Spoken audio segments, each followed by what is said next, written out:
Macmillan Audio presents The Christmas Secret by Donna VanLiere, read for you by the author.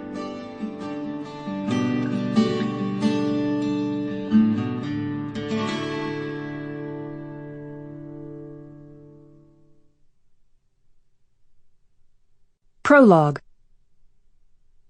I didn't know my father. It's how my mother wanted it. Or maybe what he wanted. I don't know. I'd often find my mom staring out the kitchen window while washing the dishes at night. She always seemed to be looking for something or someone, or hoping for something or someone. Her face was one of wistfulness, or perhaps it was longing. It's hard to recall. It changed, I suppose, from day to day. I never asked about the man who was my father, but on my 10th Christmas I gathered my nerve as we put up our decorations. We dragged the artificial tree in from the garage and positioned the plastic Santa and reindeer on the front lawn. My heart pounded as we pulled Grandma's porcelain nativity pieces from a box of ornaments. I took a small cow from its packaging and placed it on the coffee table. I fumbled for the right words but knew I just had to come out with it. "Do you ever wish my father was here?" I asked, keeping my eyes on the bluish-white cow. She worked in silence, her hands fluttering like moths. "There was a king once," she said, peering at me over her glasses. "Where?" I asked. She said, polishing the shepherd boy's head with the tail of her shirt. "He lived in some far-off land. On a whim, he decided to place an enormous boulder in the middle of the road."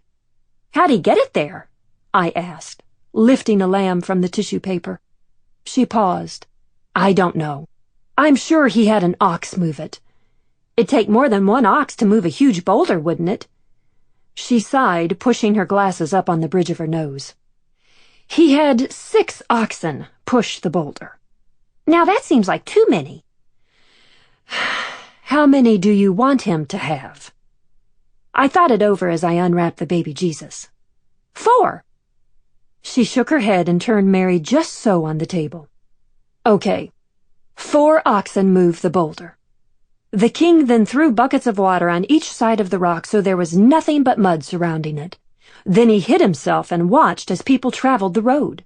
Many of his courtiers and soldiers grumbled about the enormous rock as they walked through the mud around it.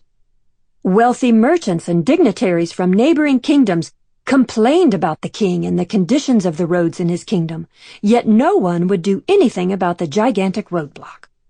She added bits of straw around the nativity, pushing extra around each animal. In time, a peasant came along, carrying a sack over his back. "What was in the sack?" I asked. "Candy?" "Sure," she said, shoving the tissue paper back into the nativity box. When he sees the boulder, he sets his bag of candy on the ground and finds a fallen tree branch, jamming it at the base of the rock. But guess what? "It won't budge," I said. "Not an inch." So he climbed on top of the branch and jumped with all of his might.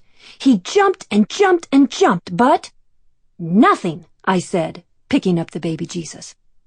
"Put Jesus back on the table," she said, pointing. Not only nothing, he fell off the branch right into that gloopy-gloppy mud. So the peasant looks all around him again, and way off in the distance he sees the oxen coming his way. I picked up 2 wise men and pretended they were talking to each other. "Please put the wise men back down before you bust their frankincense and myrrh." She huffed at me as she lifted the figurines from my hands. The oxen smelled that sack of candy. My eyes bulged. "How'd they smell that sack of candy from way far away?"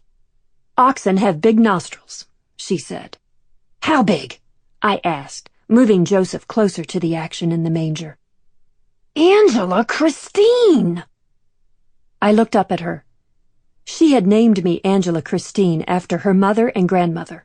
She always called me Christine, except at times like this when I exasperated her and she'd say my full name through gritted teeth. "It doesn't matter. Would you please just listen?" She sounded like an ox sighing and went on.